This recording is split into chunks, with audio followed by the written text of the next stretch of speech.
Hello and welcome back to another episode of The Pursuit of Myself. I am Rayne and holy shit, have I been navigating some stuff at the moment. I have honestly had more breakdowns. It's so interesting because we call them breakthroughs, not breakdowns in my world, in this world. But what I've been navigating is really, really old wounds that I never knew existed because, as you know, and I've said it on this podcast before, new level, new devil, I am asking for more. I am asking for expansion. I'm asking for more money.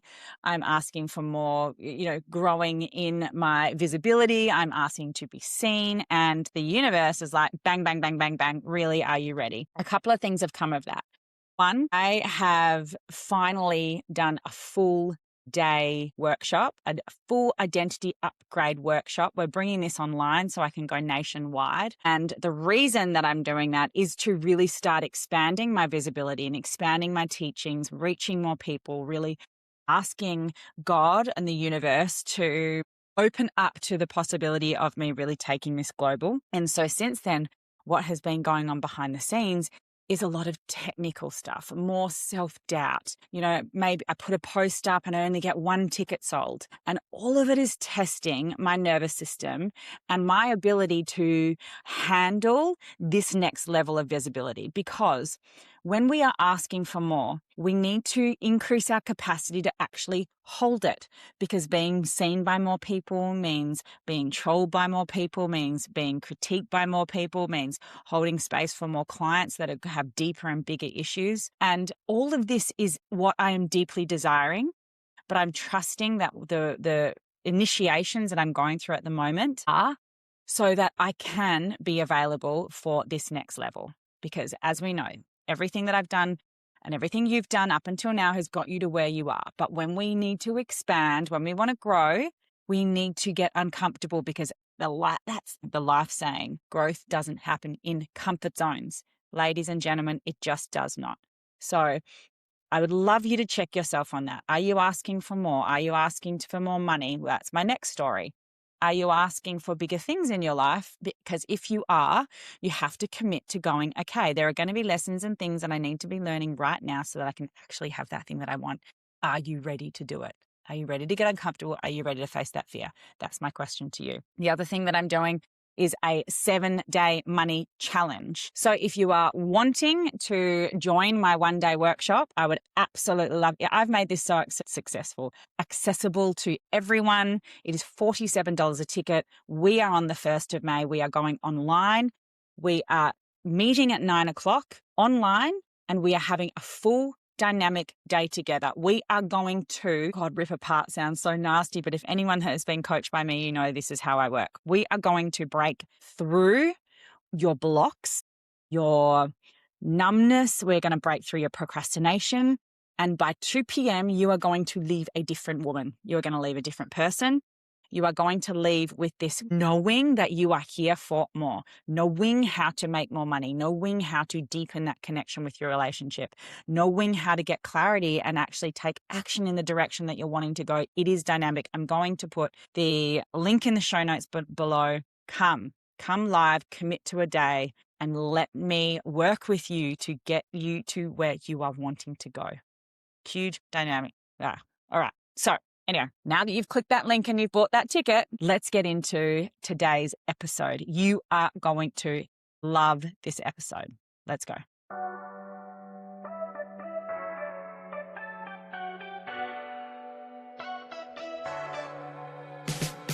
Welcome to The Pursuit of Myself, the podcast. Here we take ownership of our healing. We rewrite the rules, we turn knowledge into wisdom, and we lead our lives with intention.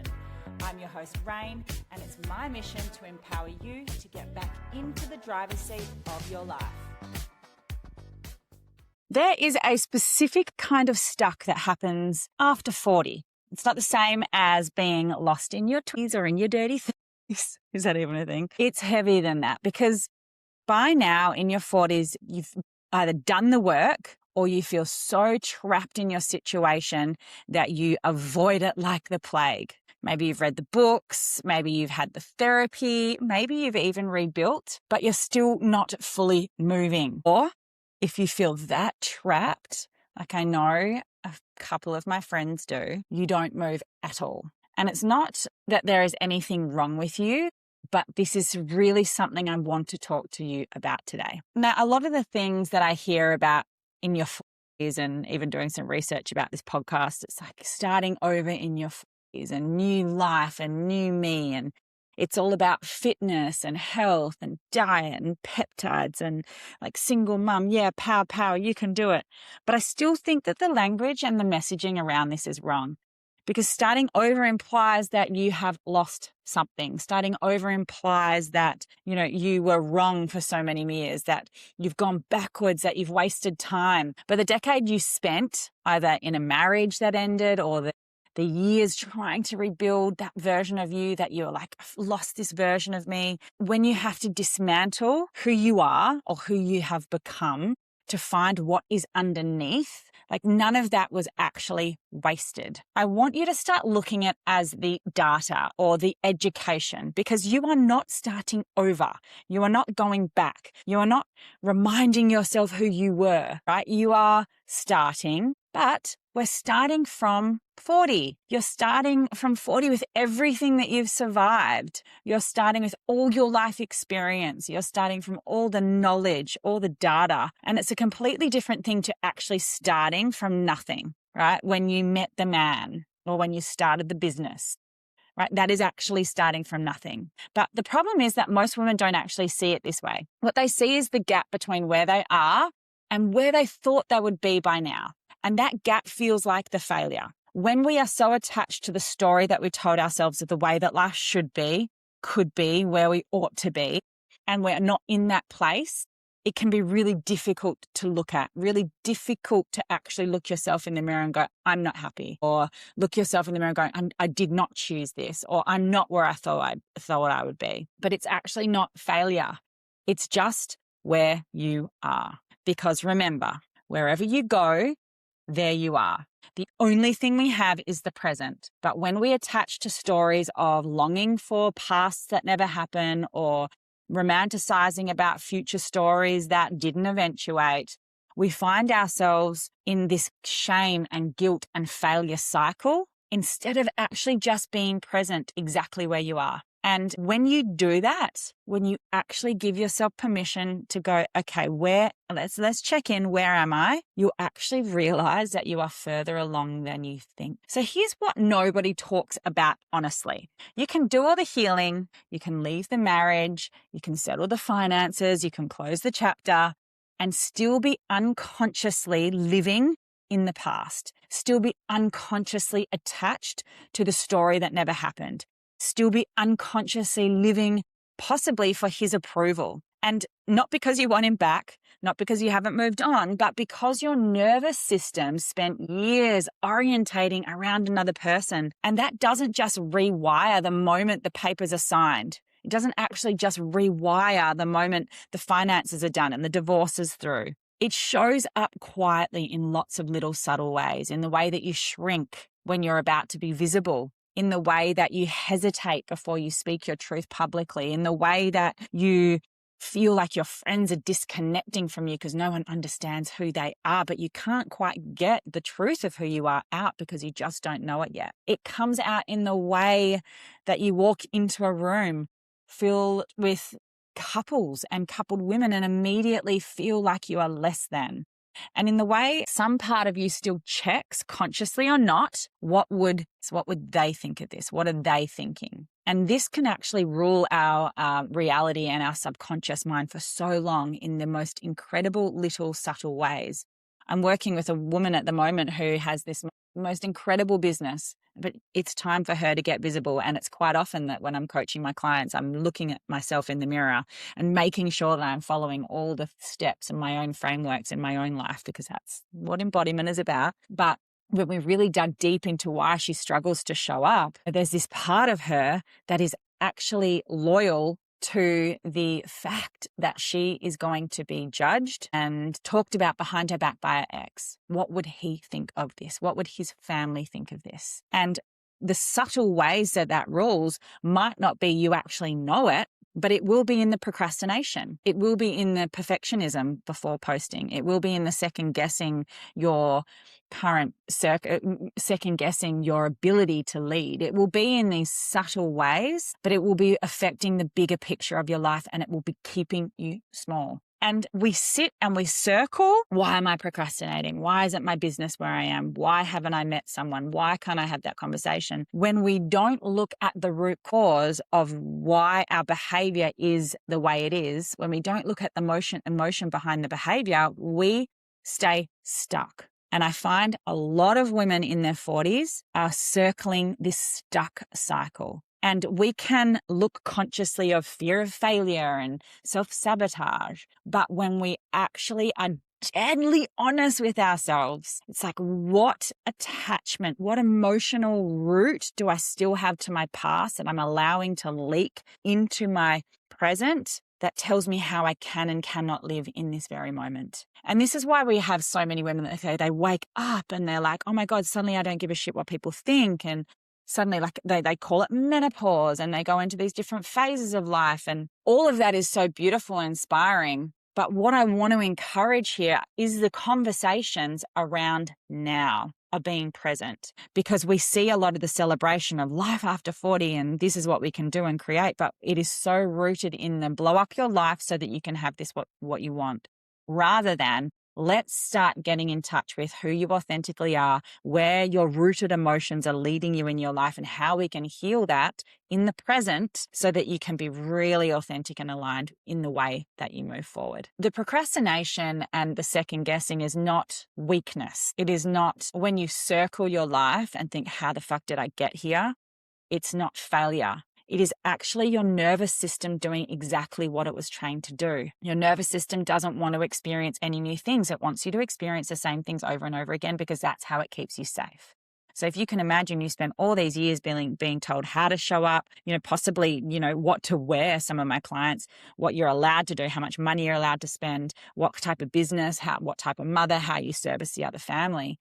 And that is what your nervous system is used to. You can understand that it is trained to keep you in that loop and not stepping outside of that loop, because that is not safe. It does not want to experience anything new. That's what the nervous system does. But I can guarantee you that when we hide this fact for so long and we're not in touch with our emotions and who we are, it is costing you deeply, right? It really is costing you. And the reason we cover it up is because the question we're sitting with is actually a really confronting one. It is, how do I actually feel about the life that I am living at the moment? How am I actually leading my life at the moment? Am I resentful? Am I proud? Am I in love? Do I have direction? And these questions to the conscious mind are actually very confronting. They might seem simple when you're listening to me on this podcast, but they're very confronting because most of the time we know that we're not going to like the answer to some of those questions. Even if it's just 5%. We're not going to like the answer to those questions because that 5% is running far more of your life than you realize. So here's the thing about women who built their sense of worth inside a marriage when it ends. It doesn't just end the relationship. It actually ends the identity. The wife, the partner, the one who held it all together, the homemaker, whatever it is that you identified as. When it ends, it doesn't just end the relationship. It actually ends all those little pieces of the puzzle that you have put together to think, I am worthy and I have a role and this is my job. And suddenly when a marriage ends, there's this blank space, a blank space where this self used to be. Like, who am I without all those identity pieces? Who am I to want to build a business? Who am I to want to be in love in a relationship? Who am I to not want to be cooking every single night? Who am I to want to have a cleaner, let's say? And I'm talking to a few of my clients at the moment who are in this deeply at the moment. So what we do when this space comes is we fill it in. We fill it in with being busy. We fill it in with proving that we're okay, with rebuilding, with the self-care, with all the right things. But underneath, there is still this quiet belief of I was worth more when I was with someone. I was worth more when I was a wife and I was useful. And I know that statement can even be a difficult one to actually understand, because it's not the question that we ask out loud. I'm talking to the unconscious, subconscious energetics behind the identity as to how we're showing up. And until you can actually name the belief that you personally might have, the belief gets named and faced. Until you can do that, it will keep showing up over and over again as the ceiling on everything that you're trying to build. Because your worth that you have built, and now, whether it was in the marriage or in a relationship, that worth, the reality is it was never actually in the marriage. But we make it mean that that's what our role was, because that's what we chose to do. And this was the biggest picture that we had of the story of our future.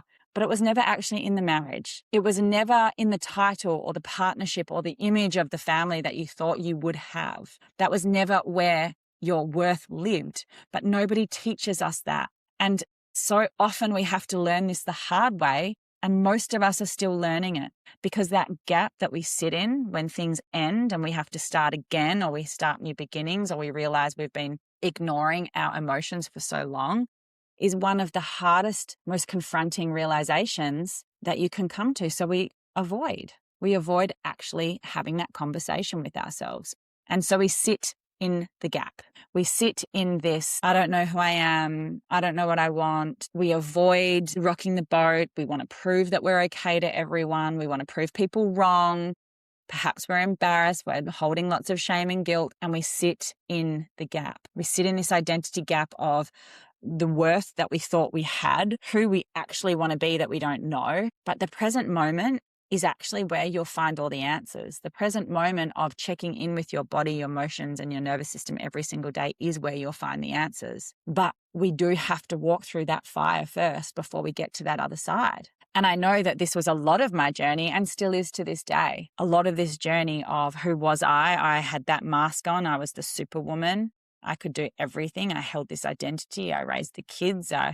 All these, worked myself to the bone and earned the money and supported the husband and was the great, great wife. Give me 5 gold stars, I would have given myself, right? And then when that all finished, I was like, well, what do I do now? Now I have to spend my time proving to everyone that I'm worthy, proving that I'm busy, proving that I can make money. And all that happened underneath was this external validation was completely covering up this deep need and this deep desire that I had to find authenticity, to find connection, to actually love every moment of my life. But when you're constantly proving and showing up as someone who you think you need to be, the gap gets really, really loud when the marriage ends. And this is the shift, right? This is the shift that I had to walk through. Most women wait for the external proof before they'll claim their internal identity. So it's like, I will feel confident when I have the finances settled. I will feel better when I have more clients. I will,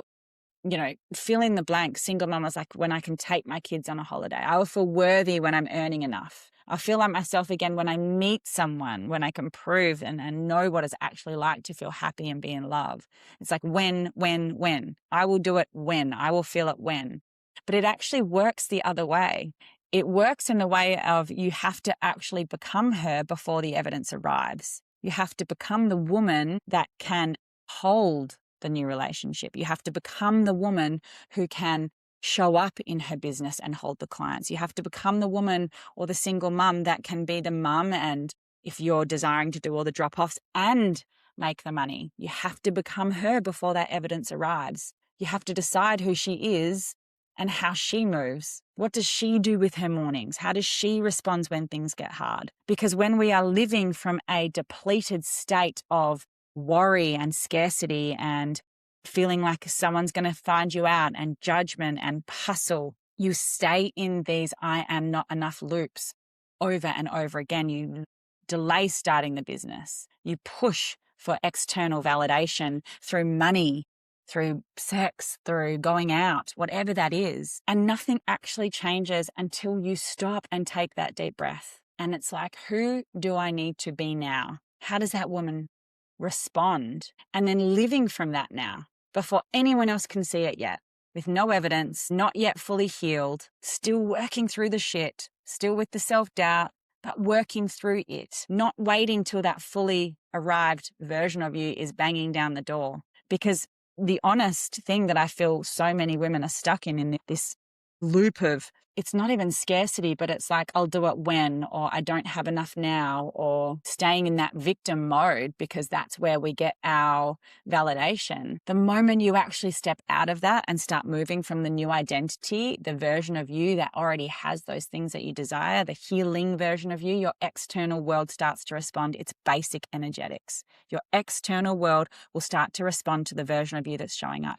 When you say, I am worthy of taking control of my mornings, I am worthy of investing in myself to heal, I am worthy of saying no to that thing that I really don't want to go to, but I'm scared that people are judging me. I'm worthy of showing up on my social media regardless of what people are going to think. This is not an actual concept. This is something that we teach. And it's something that I watch happen with women again and again and again, because the shift always starts on the inside before it shows up anywhere else. We are not born with having this like slap you over the head with this confidence stick and then you move. Our body needs evidence. It's waiting for evidence before it moves, and it's not going to happen because evidence comes from taking action in a direction. Evidence doesn't just come. It comes when you are taking action, when you are moving, when you are sitting in that uncomfortable space and taking action anyway. Now, when we are looping on the outside, we need to look inwards. And when we look inwards, I can guarantee you that there'll be something specifically that you have been avoiding. And all of my clients, this is the work that we do. What are you avoiding? This is the key. But specifically, is it a conversation? Is it starting a piece of content? Is it a program?